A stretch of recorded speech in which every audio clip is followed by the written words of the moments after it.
Saudara pertama, pasien dalam pengawasan yang menjalani perawatan di ruang khusus penanganan corona RSUZA pada Aceh meninggal dunia Senin siang. Sebelum meninggal, pasien mengalami infeksi paru hingga akhirnya penurunan kesadaran. AA PDP COVID-19 merupakan pasien rujukan dari Rumah Sakit Arun Loksmawe sejak Jumat lalu. Namun setelah menjalani perawatan selama 3 hari di RSUZA, kondisi pasien semakin memburuk karena mengalami sesak nafas, infeksi paru hingga penurunan kesadaran.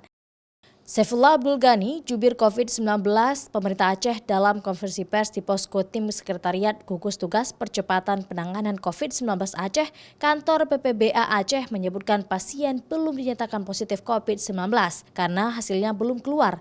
Namun ia menyebutkan AA merupakan pasien PDP pertama yang meninggal dunia. Pasien PDP Corona itu sebelumnya diketahui riwayat perjalanan dalam rangka kunjungan kerja ke daerah penularan yaitu Surabaya dan Bogor sejak tanggal 3 Maret 2020 lalu.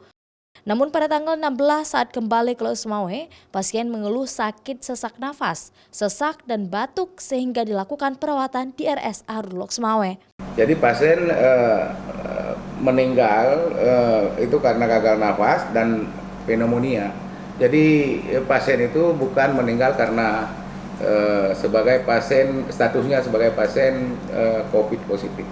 Hasil swab spesimen sudah dikirim ke laboratorium di Bali Bankes Jakarta, tapi sampai sekarang memang belum kita dapatkan hasil.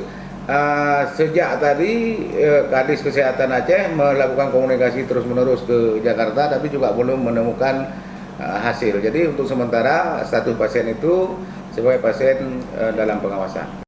Saat ini di Aceh disebutkan belum ada pasien yang dinyatakan positif COVID-19.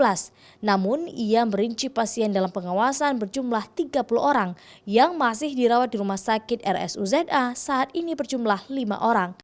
Sementara 26 orang sudah dibolehkan pulang, serta ODP berjumlah 187 orang. Mereka merupakan orang yang melakukan perjalanan daerah penularan baik lokal maupun luar negeri.